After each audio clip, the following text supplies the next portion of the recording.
Donc bonjour à tous et bienvenue encore sur cette chaîne YouTube. C'est un réel plaisir pour moi de vous retrouver aujourd'hui. Et comme vous l'avez vu, cette vidéo va être très particulière mais très prophétique. Amen.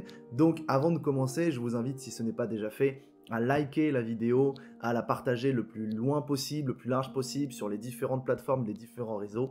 Permettez à un maximum de personnes de pouvoir regarder cette vidéo. Je pense qu'elle va vraiment vous bénir et qu'elle va aussi nous mettre en condition dans les temps dans lesquels nous sommes. Vous avez vu le titre et je vais détailler toutes ces choses avec des arguments bibliques, mais on va y revenir un petit peu plus tard. J'aimerais toujours pouvoir vous mettre en alerte. Faites attention sur les réseaux sociaux. Il y a des personnes qui usurpent mon identité. Ils créent des adresses mail, ils créent des faux comptes YouTube, ils créent des faux profils Facebook et ils vous demandent votre argent. Ils vous demandent d'envoyer telle somme dans un orphelinat à gauche à droite en pays d'Afrique avec des numéros qui ne sont pas des numéros français. S'il vous plaît, ne vous faites pas avoir. Je ne fonctionne pas comme ça, ce n'est pas ma méthode. J'ai une méthode qui est biblique, c'est juste des appels à l'offrande dans le cadre de mes programmes en direct ou si vous souhaitez bénir le ministère à travers les vidéos que je fais, qui vous édifient, qui vous encouragent, exhortent ou qui même vous parlent. C'est tout. Vous connaissez les plateformes, vous connaissez les réseaux sociaux du ministère. S'il vous plaît, ne vous faites pas avoir. Je ne suis pas dans les demandes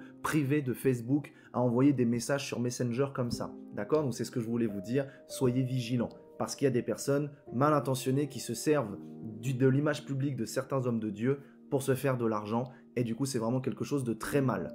Ceci étant dit, nous allons pouvoir démarrer notre message et forcément, je vous invite, frères et sœurs, à être dans une écoute, de prendre des notes parce que je vais donner beaucoup de détails, beaucoup d'informations, il y aura même des calculs, donc ça peut-être aller un peu vite et bien sûr, vous aurez la possibilité de réécouter la vidéo si vous n'avez pas compris quelque chose. Du moins, je vais essayer d'être le plus simple possible pour que ça soit accessible à tout le monde et que moi-même, je ne m'en mêle pas les pinceaux dans mon explication. De plus, j'aimerais pouvoir vous dire, soyez dans l'amour et soyez dans la compréhension des choses bibliques. Ce que je vais vous apporter est prophétique. Pour moi, je le vois et je l'apporte sous le format d'une révélation.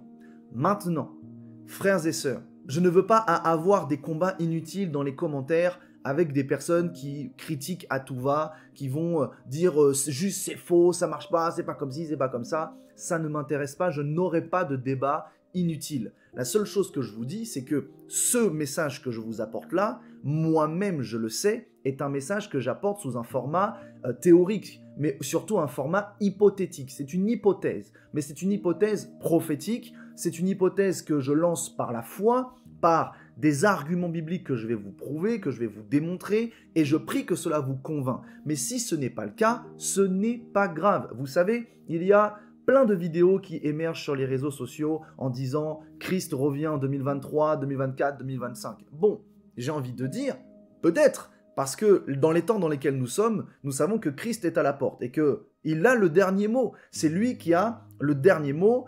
Dieu seul sait quand est-ce que le Fils viendra chercher son Église sur les nuées et on peut faire toutes les hypothèses qu'on veut. Au final, c'est Dieu qui a le dernier mot. Il dit lui-même que s'il tarde, c'est parce qu'il attend que tout le monde rentre dans la bergerie. Donc, laissons le règne et la gouvernance à Dieu. C'est lui qui gère, c'est lui qui maîtrise, mais nous pouvons juste analyser des choses. Donc, quand on sera en 2024, 2025, tous ceux qui auront dit que Christ revenait avant, eh ben, on verra que leur interprétation n'était pas bonne. Et pareil pour moi, j'ai envie de vous dire que moi, je vais vous annoncer une date, je vais vous annoncer une saison, je vais vous annoncer une période, et si cette période passe, bon, eh ben, le Seigneur aura le dernier mot, et ce n'est pas grave. Donc ne rentrons pas dans des débats inutiles. Ce que je vous apporte pour moi, c'est avec la parole de Dieu, c'est selon une révélation, et surtout c'est pour annoncer une période. Car la parole de Dieu elle-même le dit, vous ne connaîtrez ni le jour ni l'heure. Donc ça ne sert à rien, j'ai envie de dire, presque de se faire des nœuds au cerveau pour comprendre quand est-ce que ça va être. La parole de Dieu est claire, il dit, il y a des signes. Voici les signes de la fin des temps. Dans Matthieu 24, il est question des signes. Dans Apocalypse, il est question des signes manifestés.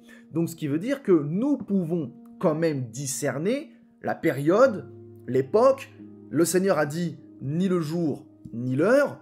Peut-être qu'on peut connaître l'année. Et c'est là où je me dis qu'il faut avoir une sacrée révélation. Mais la parole de Dieu est claire. La parole de Dieu, elle explique des choses en fonction des temps. La parole de Dieu est prophétique. Et les temps, nous pouvons les analyser. 1 Chronique chapitre 12 verset 32, un verset que j'utilise beaucoup, et les fils d'Issachar, une tribu prophétique, ayant l'intelligence des temps, afin de savoir ce que Israël devait faire.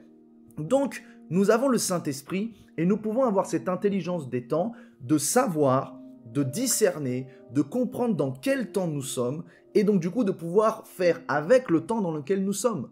Donc, j'aimerais vous dire que nous sommes à une période de la fin des temps. Et moi, je vous annonce directement, et je vais vous le dire maintenant en toute franchise, selon moi, selon ma conviction, au vu des circonstances dans la société, au vu de ce qui se passe dans le monde, qui se colle au signe de la fin des temps dans la parole de Dieu, au vu de tous les arguments bibliques que l'on peut ressortir et analyser pour donner justement la période de la fin des temps, je vous le dis, pour moi, Christ revient chercher son Église avant 2030. Il revient chercher son épouse avant 2030. Ce qui veut dire que toute la suite de ce qu'on connaît aussi, vis-à-vis des tribulations, vis-à-vis du retour après de Christ sur le mont des Oliviers, parce qu'il y a quand même le Seigneur qui revient d'abord sur les nuées, puis sur le mont des Oliviers, et ensuite il y a le millénium et le jugement dernier, etc., et direction la Jérusalem céleste dans l'éternité. Toutes ces choses-là vont s'enclencher.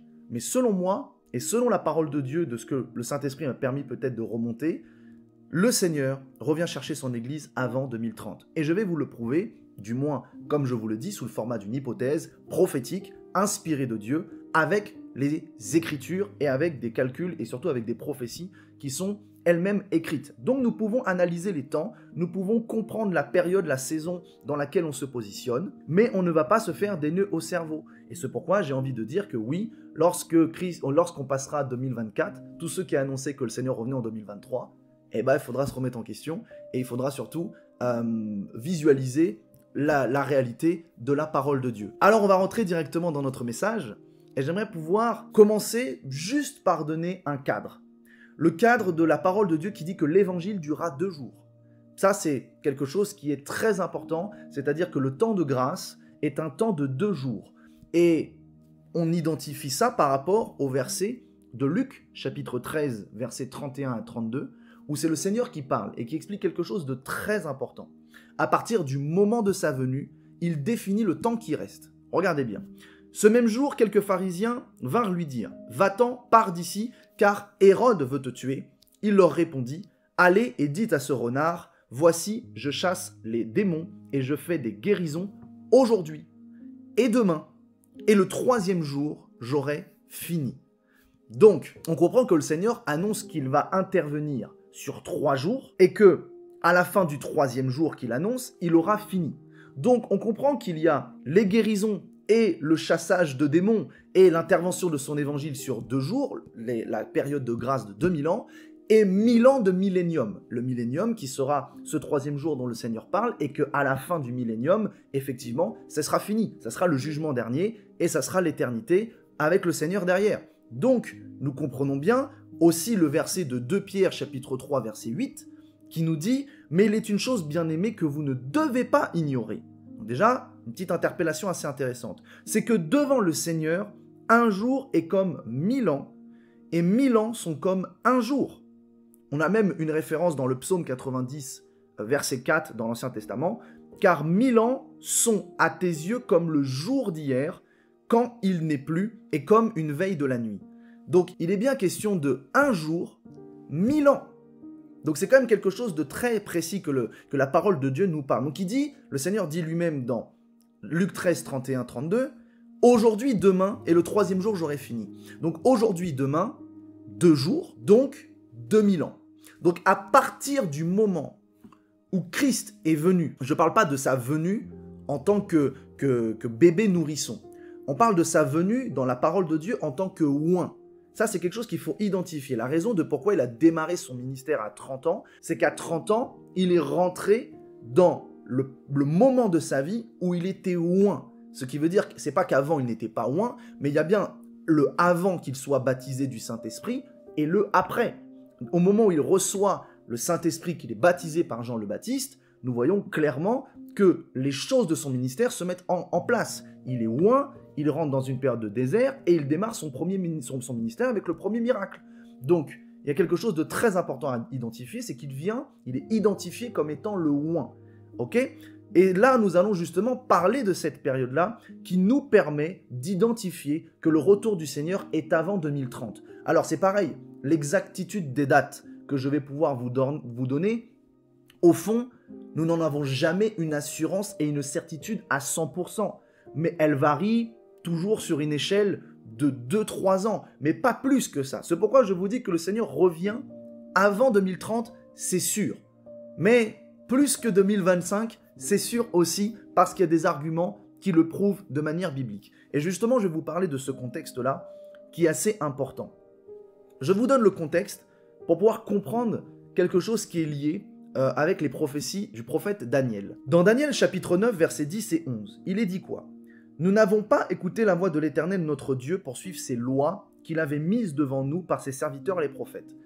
Tout Israël a transgressé ta loi et s'est détourné pour ne pas écouter ta voix. Alors se sont répandues sur nous les malédictions et les imprécations qui sont écrites dans la loi de Moïse, serviteur de Dieu, parce que nous avons péché contre Dieu. » Donc, nous comprenons que dans la loi de Moïse, il y a des bénédictions et des malédictions. Des malédictions qui arrivent en cas de péché. C'est ce que le prophète Daniel dit. Il dit « Parce que nous avons péché, les malédictions qui sont écrites dans la loi de Moïse se sont abattues sur nous. » Nous allons justement prendre ces malédictions qui sont mentionnées dans le Lévitique. Nous prenons Lévitique chapitre 26, versets 24 et 25, où il est question de la parole de Dieu qui nous dit « Je vous résisterai aussi, et je vous frapperai 7 fois plus que vos péchés. » Donc déjà, le 7 est assez intéressant. « Je ferai venir contre vous l'épée qui vengera mon alliance quand vous vous rassemblerez dans vos villes. J'enverrai la peste au milieu de vous et vous serez livrés aux mains de l'ennemi. » Donc lorsqu'il y avait trop de péchés, Dieu avait une solution et la solution c'était de livrer aux mains de l'ennemi.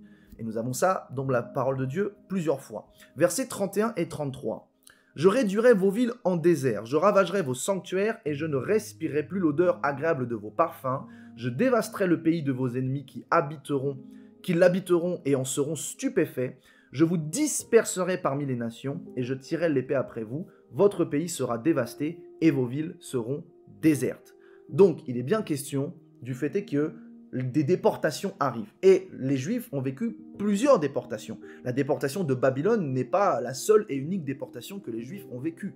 Donc, j'aimerais pouvoir continuer avec le verset 34 et 35, qui est très spécifique. « Alors le pays, donc lorsqu'ils seront déportés, donc entre guillemets, lorsque le pays sera vidé de leur présence, alors le pays jouira de ses sabbats, tout le temps qu'il sera dévasté, et que vous serez dans le pays de vos ennemis. Alors le pays se reposera et jouira de ses sabbats. Tout le temps qu'il sera dévasté, il aura le repos qu'il n'avait pas eu dans vos sabbats, tandis que vous l'habitiez. » Donc, déjà, c'est quelque chose de très spécifique à identifier. Cette notion de repos pendant le temps, entre guillemets, où ils ne sont pas là. Donc, comme je dis, la terre se repose. Et lorsqu'il est question de terre qui se repose, nous avons dans la parole de Dieu quelque chose de très précis qui s'appelle les Shemitah. Les Shemitah ou Shemitah sont des périodes qui sont des périodes de jachère, des périodes où, pour l'agriculture, ça fait partie de la loi aussi, pour l'agriculture, tous les 7 ans, il y a une année qui doit être une année de repos dans la terre au niveau de l'agriculture. Donc, lorsqu'il est question de terre qui se repose, nous comprenons qu'il est notion pas seulement que de sabbat dans le terme repos, mais il est question aussi de la Shemitah. C'est là où on arrive à quelque chose de très, très, très précis. Regardez, on va commencer par Daniel chapitre 9, verset 24. Il est écrit « 70 semaines ont été fixées sur ton peuple et sur ta ville sainte pour faire cesser les transgressions et mettre fin au péché, pour expirer l'iniquité et amener la justice éternelle, pour sceller la vision et le prophète, et pour oindre le saint des saints. » Donc déjà, premièrement, nous comprenons que les 70 semaines ont été fixées sur le peuple de Dieu. Donc ça correspond aux 70 semaines de Daniel pour les Juifs. Et il est bien précisé quelque chose d'important. À la fin des 70 semaines, il y a la fin du péché pour les Juifs. Sauf que nous savons une chose. C'est que pour qu'il y ait fin au péché, il faut reconnaître le Christ. Il faut accepter le Messie. Donc, lorsqu'il est question d'accepter le Messie, il est question de le reconnaître son sacrifice, reconnaître ce qu'il a fait, d'avoir son sang qui nous purifie, qui nous lave, de recevoir le Saint-Esprit, et le péché est fini avec nous, c'est fini. Donc, lorsqu'on comprend ça, on comprend que les Juifs, eux, n'ont pas reconnu le Messie, vu qu'ils l'ont crucifié. Donc ça veut dire qu'ils attendent toujours leur Messie. Et dans la parole de Dieu, il y a bien un événement où ils reconnaîtront le Messie. C'est lorsque le Messie reviendra sur le mont des Oliviers, donc après les tribulations. Ok? Donc c'est à ce moment-là que pour eux, le péché sera fini. Donc ce qui veut bien préciser quelque chose, c'est que lorsque le Messie leur est venu, qu'ils l'ont crucifié, le péché n'a pas été fini pour eux. Vous voyez? Donc, on va expliquer justement ce contexte-là. Cette prophétie, elle est pour le peuple juif, elle est pour le peuple choisi de Dieu. Donc, ce qui fait que le prophète Daniel n'a eu qu'une prophétie qui concerne le peuple. Sauf que, si pour la fin du péché pour les Juifs, c'est après la 70e semaine, c'est lorsque le Messie vient et qu'il reconnaît. Ça veut dire que les 2000 ans que nous avons eus, nous, en tant que porte ouverte pour les nations, n'est pas comprise dans les 70 semaines qui sont pour les Juifs. Et là, nous allons y venir justement dans les versets. Mais avant tout ça, j'aimerais pouvoir vous donner juste un calcul. La parole de Dieu nous dit quoi? Elle nous dit que 70 semaines ont été fixées. 70 semaines, donc une semaine, un jour. Maintenant, dans la parole de Dieu, il y a plusieurs échelles de temps. Et je vais vous donner une autre échelle de temps qui correspond justement à la prophétie. Nous allons aller dans Nombre, chapitre 14, versets 33 à 34. De même que vous avez mis 40 jours à explorer le pays, vous porterez la peine de vos iniquités 40 années. Une année pour chaque jour. Et vous saurez ce que c'est que d'être privé de ma présence. Donc, nous comprenons dans le contexte et dans l'explication même biblique, avec plusieurs amplifications, que 70 semaines, c'est 70 fois 7 ans. Une semaine, c'est 7 jours, et un jour, c'est une année. Donc 70 fois 7 ans, ce qui nous fait un total de 490 ans. Donc la parole prophétique mentionnée du prophète Daniel, lorsqu'elle va démarrer, et elle démarre à un endroit précis et à un moment précis qu'on va y venir juste après, on compte 490 années. Ok. Sauf que maintenant, il y a quelque chose de très important à expliquer. Cette séparation un petit peu du temps. Daniel chapitre 9, verset 25. Sachez-le donc, et comprends. J'aime quand la parole de Dieu précise comme ça. Depuis le moment où la parole, et c'est une prophétie, a annoncé que Jérusalem sera rebâtie jusqu'à loin. Donc jusqu'au Christ loin. Et pas Christ venu juste sur cette terre qui a grandi pendant 30 ans. Au conducteur, il y a 7 semaines. Dans 62 semaines, point virgule, donc séparation, il y a 7 semaines. Et 62 semaines, les places et les fossés seront rétablis, mais en des temps fâcheux. Et là, on y vient. Donc là, il dit que il y a 69 semaines jusqu'à la venue du Messie, la venue du Christ. Sauf que lorsque le Christ est venu, les Juifs ne l'ont pas reconnu. Donc ce qui veut dire qu'il n'a pas enlevé le péché pour eux, qui est mentionné dans la 70e semaine. Et ce qui est assez intéressant, c'est que le Christ vient à la fin de la 69e semaine, et pas à la 70e. Donc il y a bien une notion qui vient avant la dernière semaine, et après la dernière semaine. Ok ? Et lorsqu'il vient en tant que Messie, il est crucifié, et c'est assez intéressant de voir quelque chose qui est écrit dans la parole de Dieu également. Au verset 26, juste suivant.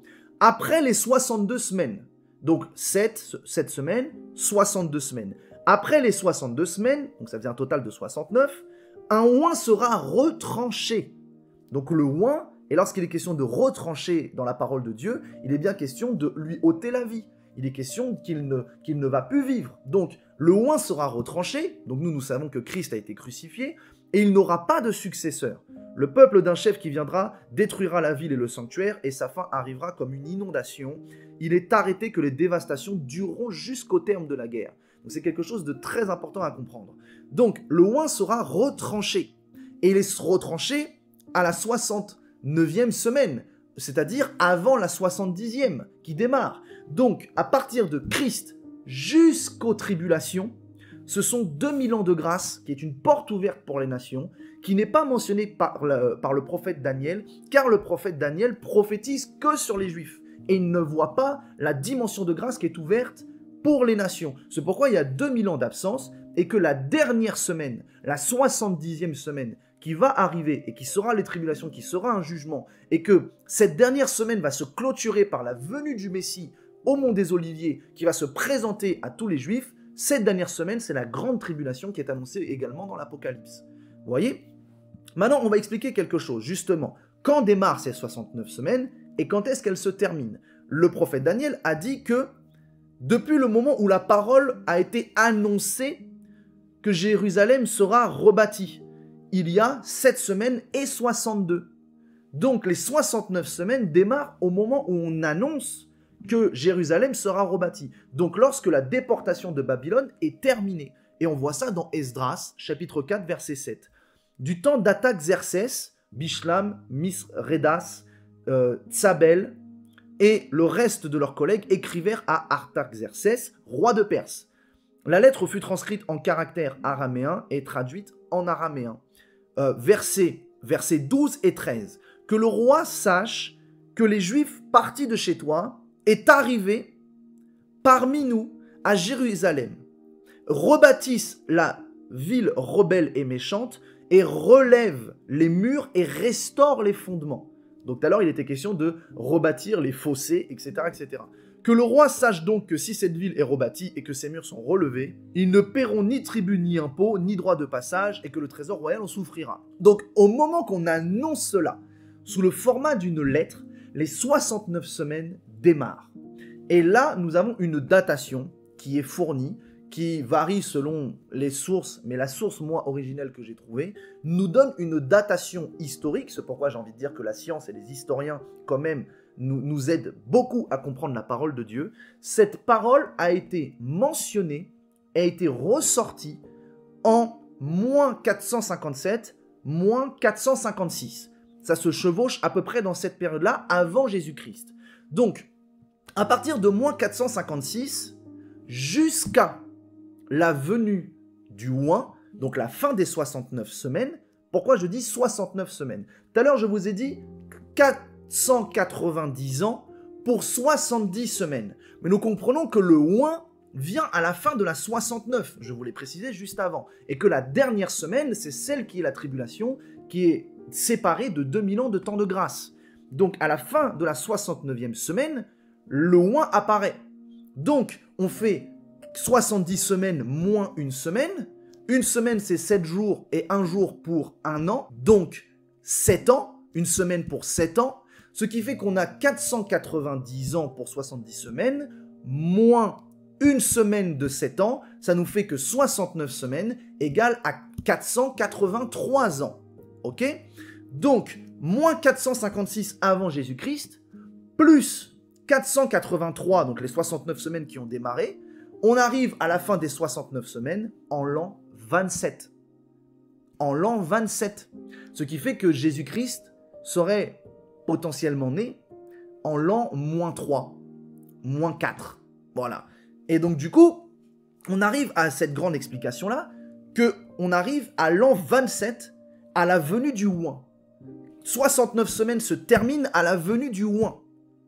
Et la venue du Oint, c'est Christ le Messie qui vient à Jérusalem, Oint du Saint-Esprit, pour démarrer son ministère. Et lorsque cette période arrive, nous sommes en l'an 27.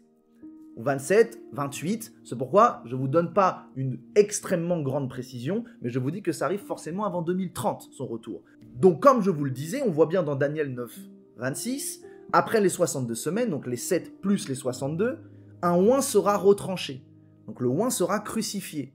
Donc ce Oint-là marque, la venue du Oint marque la fin des 69 semaines. Il n'aura pas de successeur, etc., etc. Donc j'aimerais pouvoir développer un autre argument qui est lié justement à ce 27, 28. Vous allez voir. Nous comprenons qu'en 27, les 69, donc en l'an 27 après Jésus-Christ, les 69 semaines sont terminées parce que le Oint est venu et le Messie est arrivé. Maintenant, on explique le contexte pour justifier que le Messie est arrivé et que ça se situe exactement à cette année précise. Nous avons Jean le Baptiste en Jean chapitre 1, verset 26, qui baptise Jésus. Le Saint-Esprit descend sur lui, il est oint du Saint-Esprit. En Jean chapitre 2, nous avons le premier miracle au niveau des noces de Cana. Et en Jean chapitre 2, versets 19 et verset 20, les pharisiens viennent auprès de Jésus et lui disent quelque chose d'assez intéressant. Et là, nous sommes en train de rentrer dans la justification de pourquoi le Christ reviendra avant 2030. Il est mentionné quoi dans Jean chapitre 2, versets 19-20 ? Jésus leur répondit, « Détruisez ce temple, et en 3 jours je le relèverai. » Les Juifs dirent, « Il a fallu 46 ans pour bâtir ce temple, et toi, en 3 jours, tu le relèveras. » Donc là, il est question du temple de Jérusalem, mais pourquoi il est question de 46 ans de construction, alors que le temple était déjà présent, même en Esdras, il y avait la reconstruction du temple, etc. Nous connaissons que le deuxième temple a été construit des centaines d'années avant. Donc en fait, il est juste question du qu'on appelle le temple d'Hérode, c'est-à-dire l'embellification, l'agrandissement du temple que Hérode fait. Et on parle de ces constructions-là qui ont démarré au moment de la parole, 46 ans avant. Et c'est intéressant, une fois de plus, l'histoire nous donne raison. Les historiens ont daté avec une précision exacte au carbone 14, etc., que les constructions qu'on appelle le temple d'Hérode ont démarré en moins 19 avant Jésus-Christ. Donc, il dit qu'au moment où Jésus leur parle, en Jean 2, donc au moment où il se présente comme un Messie, il y a eu le premier miracle, le oint est ici. Au moment où il parle, ils sont en train de dire que les constructions ont commencé 46 ans avant. Donc, moins 19 plus 46 égale 27. Ce qui veut dire qu'au moment où Jésus-Christ parle, ils sont en l'an 27. Ce qui veut dire que cela confirme la prophétie du prophète Daniel qui dit que à partir du moment où la parole a été annoncée que Jérusalem sera relevée, donc en moins 456, moins 457, les 69 semaines démarrent. Et 69 semaines, c'est 483 ans. Donc quand on fait cette date plus 483 ans, on arrive à l'an 27 également. Donc Jésus est le oint qui se présente en l'an 27 et confirme en même temps la prophétie du prophète Daniel. Pour dire qu'à l'an 27, il se présente comme le oint. Et le oint sera présenté après les 69 semaines, donc également vers l'an 27. C'est quelque chose d'incroyable. Et là, on va devoir préciser encore quelque chose de super fort, et c'est quelque chose que j'aime beaucoup pouvoir expliquer dans ce contexte-là. Nous devons identifier quelque chose. La parole de Dieu nous enseigne quelque chose que j'ai mentionné tout à l'heure, les Shemitah. Les Shemitah, c'est une période où tous les 7 ans, il y a une année de repos pour la terre, en jachère, etc., etc. Mais c'est un principe biblique et aussi un principe spirituel. Ce qui veut dire que si tous les 7 ans, il est question de Shemitah que le peuple doit mettre en place et que les 70 semaines de Daniel sont des semaines de 7 ans. Ça veut dire que chaque semaine se clôture par une année de Shemitah. La semaine 1, il y a une Shemitah. La semaine 2, à la fin de la semaine 2, Shemitah. Semaine 3, Shemitah. Pour le peuple au niveau de l'année, et même les sabbats que le peuple juif devait mettre en place, ce sont des repos au bout d'une semaine. Ok ? Par rapport au calendrier hébraïque, etc., etc. Et là, il y a un repos d'1 an sur 7 ans. Donc la terre elle-même se repose. Donc toutes les 70 semaines de Daniel sont des semaines qui se terminent par des Shemitah. Donc la notion du Shemitah, c'est de mettre la terre en repos. Donc à la fin de la 69e semaine, il y a une Shemitah. Donc Christ se présente à une période de Shemitah, dans une zone de Shemitah, fin de la 69e, après 7 ans, 69e terminé, Shemitah, le oint se présente. Donc quand Christ dit « je viens et je vous donne du repos », c'est dans tous les sens. Il nous donne du repos spirituellement, il nous donne du repos à notre âme, à notre esprit, mais il vient comme étant le signe lui-même du repos, car la Shemitah parle de repos. Donc celui qui donne du repos, celui qui donne la paix vient dans un temps de repos pour confirmer le repos. C'est pourquoi la venue du oint se fait dans une période de Shemitah et que la parole de Dieu dit que le Seigneur lui-même vient chercher à la fin de la 70e semaine pour se présenter aux Juifs, qui se fera après les tribulations. Donc, ça veut dire que la venue du Seigneur se fait toujours dans des périodes de Shemitah. Et ça, c'est quelque chose de très important à comprendre pour pouvoir donner une datation relativement précise de la période de l'enlèvement de l'Église.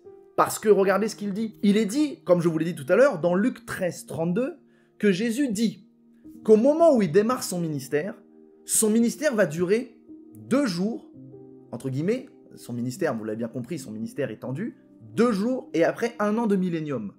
Donc, au moment où il donne cette parole, au moment où il parle de la venue du oint, au moment où on explique que ce qu'il va œuvrer, ce qu'il va faire va durer 2 jours, donc 2000 ans. Cela se passe vers l'an 27. L'an 27, autour de l'an 27, l'an 28. Donc, ce qui veut préciser quelque chose d'incroyable, ça veut dire qu'à partir du moment où il donne cette parole, il est positionné par rapport à la prophétie de Daniel en l'an 27-28, il est positionné par rapport à la construction du temple d'Hérode au moment où il parle et de son premier miracle à la période 27-28, et il dit qu'à partir de cette période-là, donc quand il démarre en tant que oint, il compte 2 jours d'œuvre. Alors après, il œuvre à travers le Saint-Esprit, qui est l'Esprit du Seigneur, mais ça signifie que la période de la fin du temps de grâce, la période de la fin de ces 2 jours, c'est du coup 27 plus 2000 ans, donc 2027-2028, toujours dans ce créneau-là, donc forcément avant 2030, parce que les 2 jours seront finis, et le 3e jour, c'est le jour du millénium. Donc c'est quelque chose d'incroyable à comprendre. Maintenant, je vais vous donner même un autre exemple, qui est un peu peut-être sorti du contexte, pour justifier ce que je suis en train de dire également. J'en tire pas un enseignement, c'est juste un exemple et qui est plutôt assez intéressant. Dans la loi orale, il est question de la Torah Shebéalpé. Et dans la loi orale, il y a ce qu'on appelle le Talmud. Et dans le Talmud, il y a un passage qu'on appelle le Yoma 39b. Et il faut savoir que dans le Talmud, des fois, étaient ajoutées des fortes pensées, même des prophéties que certains rabbins pouvaient avoir. Et un homme a une prophétie qui a été justement mentionnée dans le Yoma 39b, où il dit avec précision 40 ans avant la destruction du second temple. Donc 40 ans avant la destruction du second temple, les portes en or s'ouvriront par elles-mêmes de manière surnaturelle. Et c'est quelque chose d'incroyable. Parce que nous savons que lorsque Christ a été crucifié, les portes du temple se sont ouvertes. Le voile est tombé, il s'est déchiré, et l'esprit a été répandu, le temple a été vidé, entre guillemets. Donc on comprend quelque chose d'incroyable. Il dit 40 ans avant la destruction, les portes s'ouvrent. Donc ça veut dire que la destruction, et encore merci l'histoire, du temple par les Romains a été datée avec exactitude en l'an 70 après Jésus-Christ. Donc si tu remontes à 40 ans, tu arrives en l'an 30. Et n'est-ce pas quelque chose d'incroyable? Ça veut dire que le Christ a été crucifié en l'an 30. Mais vu que le ministère de Jésus a démarré 3 ans avant, ça confirme que le ministère de Jésus a démarré, comme on le confirme depuis tout à l'heure avec la prophétie de Daniel, 3 ans avant, l'an 27, autour de l'an 27. Donc, Daniel prophétise la venue du oint à la fin des 69 semaines, on arrive dans la période de l'an 27. Le oint se présente, et par rapport à la construction du temple d'Hérode, plus 46 ans, au moment où il se présente comme un oint, où il a fait son premier miracle, a été baptisé du Saint-Esprit, on est dans la période de l'an 27. Il annonce 2000 ans. Donc 2027-2028. Et là, on vous dit même que la date de sa crucifixion, c'est l'an 30. Et donc il a démarré son ministère, donc en tant que oint, comme on le dit depuis tout à l'heure, vers l'an 27. C'est quelque chose d'incroyable. Donc si c'est vers l'an 27 qu'il démarre et qu'il annonce 2000 ans, et ben l'enlèvement de l'Église, la fin du temps de grâce, le démarrage de la dernière semaine, qui est la période de la tribulation, se situe vers l'an 27, l'an 28. C'est quelque chose de super fort. J'aimerais pouvoir vous donner encore un autre exemple avec la parole de Dieu. Prenons le psaume 90, verset 10. « Et les jours de nos années s'élèvent à 70 ans, et pour les plus robustes, à 80 ans. Et l'orgueil qu'ils en tirent n'est pas que peine et misère, car ils passent vite, et nous nous envolons. » S'envoler. Quelque chose de très important. Donc, on comprend que le temps marqué par Dieu, une génération, la vie d'une personne humaine à cette période-là, c'est entre 70 et 80 ans. Après, bon, aujourd'hui, on sait qu'il y en a qui vont un peu plus loin, mais aux yeux de Dieu, une génération, c'est entre 70 et 80 ans. Ok? C'est pourquoi il y a un petit laps de temps qui est assez intéressant pour justifier même des versets comme « Si la prophétie tarde, eh bien, attends-la ». Maintenant, voyons Matthieu 24. 32 et 34 en termes de versets. Il est écrit quoi? Instruisez-vous par une comparaison tirée du figuier. Waouh! Et le figuier représente le peuple d'Israël, le peuple juif. Dès que ses branches deviennent tendres et que les feuilles poussent, vous connaissez que l'été est proche, De même, quand vous verrez toutes ces choses, sachez que le Fils de l'homme est à la porte. Je vous le dis en vérité, cette génération ne passera point que tout cela n'arrive. Donc cette génération ne passera point. Donc en gros, ne mourra pas. Elle verra ces choses arriver dans son temps. Donc, quelle est cette notion du figuier qui refleurit? Le figuier qui a les branches tendres, les feuilles qui repoussent, qui portent du fruit. C'est la période où Israël revient sur sa terre. Et cette période a été datée en 1947. Nous avons le retour des Juifs en Terre Sainte, en terre d'Israël, marqué et décrété. Donc maintenant, on prend le verset de la date de la génération. 1947, plus 70, 80 ans max, génération. Donc on va tirer jusqu'en max, jusqu'en 80.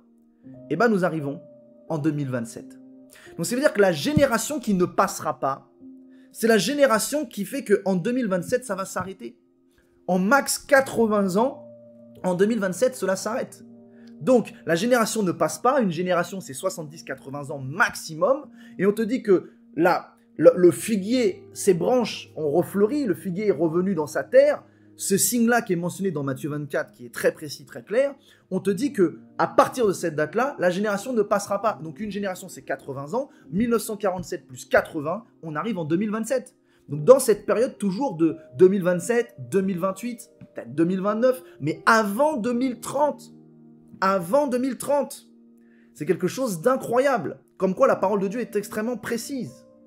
Maintenant, j'aimerais pouvoir amplifier quelque chose avec une révélation prophétique que le pasteur Daniel a eue. Il a eu une révélation prophétique et il nous a permis de rentrer dans une explication assez intéressante. Je vous ai dit tout à l'heure que le Seigneur revenait que sur des périodes de Shemitah. Il s'est présenté à la fin de la 69e semaine. Il se présente également à la fin de sa parole de l'évangile, donc après ces 2000 ans d'intervention sur les nuées. Donc, forcément, nous devons comprendre que cette intervention-là se fait également sur une période de Shemitah, et qu'il vient à la fin de la dernière semaine, donc la 70e semaine, après les tribulations, toujours dans une période de Shemitah. Et une période de Shemitah, ça se calcule sous le format de 7 ans. Donc tous les 7 ans. Donc ça veut dire que le Christ ne peut pas arriver potentiellement avant des périodes de 7 ans. Donc là, on va venir à quelque chose d'intéressant. Aujourd'hui, nous savons une chose. Il y a le calendrier hébraïque. Donc le calendrier hébraïque a une année hébraïque et dans l'année 2021, nous étions passés dans une année qui est l'année 5782 dans le calendrier des Juifs et le calendrier hébraïque. L'année 5782. Et nous avons avec une ferme assurance et une ferme certitude que l'année 5782 était une période de Shemitah. Nous arrivions dans une année de Shemitah. Donc ça veut dire que c'est quelque chose qui a été calculé par les Juifs et sur lequel nous sommes sûrs, qui est calé depuis des décennies, des milliers d'années, qui a été bien précisé. Tous les 7 ans, il y a une Shemitah. Donc, en 5782, c'était une année de Shemitah. Et là, le pasteur Daniel a une révélation, et j'aimerais pouvoir rentrer un petit peu dedans aussi. Il explique qu'il a une révélation sur le prénom Adam. Et sur le prénom Adam, il voit le A comme lettre, le D et le M. Et que le A représente Adam, le D représente David, et le M représente le Messie, le Mashiach. Et il explique quelque chose d'assez intéressant. Il dit qu'entre Adam et David, il y a 2891 années. Et qu'entre David et le Messie, il y a également 2891 années. Ce qui fait que 2891 fois 2, on arrive à 5782. L'année qui vient d'être mentionnée en 2021 comme étant une année de Shemitah. Et c'est la présentation d'Adam, la venue de David et la venue du Messie. Donc la venue du Messie est mentionnée sur cette période de 5782. Et donc du coup, potentiellement, à partir de 5782, nous sommes dans une période où le Christ pourrait revenir à tout moment, à n'importe quel moment. Mais nous savons maintenant que le Seigneur dit lui-même qu'au moment où il se présente, selon la prophétie de Daniel, on arrive à l'an 27, autour de l'an 27, au moment où Christ parle en tant que oint dans son premier miracle, qui parle avec le temple d'Hérode, nous positionnons donc autour de l'an 27. Nous savons une fois de plus que La génération qui ne passera pas se termine autour de l'an 27. Et nous savons que le Seigneur annonce qu'il va œuvrer aujourd'hui et demain, donc 2 jours à partir de sa venue en tant que oint, qui se situe autour de l'an 27, donc plus 2000 ans, fin du temps de grâce et enlèvement de l'Église, autour de 2027. Ok. Donc à partir de 5582, le Christ pourrait revenir n'importe quand, mais nous ciblons une zone autour de 2027, vers 2028, 2027-2028. C'est quelque chose d'assez intéressant. Et n'est-ce pas quelque chose d'incroyable? 5782 plus 7 ans. Donc plus 7 ans, pourquoi? Parce que 5782, c'est une Shemitah. Donc pour la prochaine Shemitah qui est venue du Seigneur, on a plus 7 ans. Donc on arrive à une période de autour, toutefois de plus, de 2027, donc de 2028. Donc encore une fois de plus, avant 2030. C'est quelque chose d'incroyable. Parce que 5782, nous sommes dans la période de 2021, donc plus 7, on arrive dans la période de 2028. Donc, la période de 2028, c'est une zone charnière où l'enlèvement de l'Église et les tribulations ont démarré et sont dedans. Donc, on arrive dans cette période-là. C'est pourquoi je dis que l'enlèvement de l'Église se positionne autour de 2027-2028 et que les tribulations sont exactement à la même période. Parce que la Bible dit qu'il faut que celui qui tienne l'impie disparaissent en Thessaloniciens. Donc, quand on va disparaître, et je vous invite à regarder ma vidéo que j'ai faite sur les ovnis et les extraterrestres, où je donne tous les versets qui justifient qu'il y a bien l'enlèvement du Seigneur Jésus-Christ. Il vient chercher son épouse glorieuse. Donc, à cette zone-là, lorsque l'Église disparaît avec le Saint-Esprit, eh ben, les tribulations, c'est l'explosion, l'impie paraît.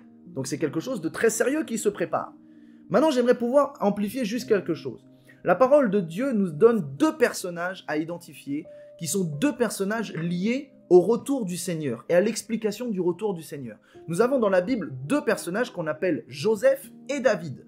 Et dans la parole de Dieu, on les appelle Mashiach ben Yosef et Mashiach ben David. Donc les 2 ont une identification au retour du Seigneur, ok? Ou du moins, une identification à la vie même du Seigneur. Parce qu'on l'appelle Mashiach ben Yosef, Mashiach ben David. Et Jésus-Christ, c'est le Mashiach. Donc c'est quelque chose de très très très important à comprendre. Et ils sont liés spirituellement, et ils sont même liés dans leur vie par rapport à quelque chose de très important. Ils ont tous démarré leur règne, donc leur ministère, potentiellement à 30 ans. Nous savons que Jésus-Christ a démarré son ministère à 30 ans. Et tout à l'heure, je vous ai même précisé que la venue du oint se faisait autour de l'an 27, donc plus 3 ans pour la marque de la crucifixion, donc la crucifixion vers l'année 30. Et il y avait même la parole qui était mentionnée dans le Talmud, que les portes, donc le voile se serait complètement ouvert à la période qui est 40 ans avant la destruction du temple. Donc on arrive à l'an 30, donc à la période de la crucifixion. Donc Jésus-Christ a démarré son ministère à 30 ans vers la période de l'an 27. Et ce qui est incroyable, c'est que Joseph a été établi gouverneur d'Égypte à 30 ans. Son ministère a démarré à 30 ans. Genèse 41-46. Nous voyons David qui démarre son règne sur tout Israël également à 30 ans. 2 Samuel chapitre 5 verset 4. Et nous avons Jésus qui démarre également à 30 ans. Luc chapitre 3 verset 23. Maintenant, nous devons comprendre quelque chose. Je ne vais pas parler de David parce que David est très spécial et je pense que j'en ferai une vidéo pour expliquer vraiment quelque chose de très particulier sur David. Mais nous savons une chose, c'est que la fin des temps, la notion de la fin des temps, est mentionnée comme étant quelque chose qu'on appelle un retour. Pourquoi? La parole de Dieu nous dit qu'il n'y a rien de nouveau sous le soleil.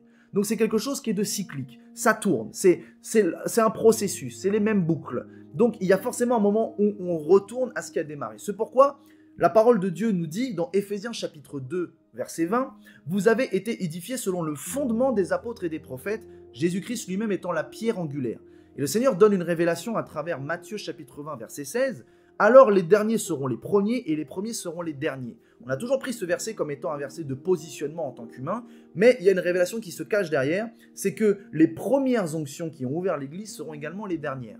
Donc il y a toujours cette notion de boucle et de retour. Donc si on a démarré par les fondements, on retournera aux fondements. C'est pourquoi vous voyez de plus en plus de messages qui sont liés retour aux fondements, etc., retour à la saine doctrine et tout ce que l'on veut.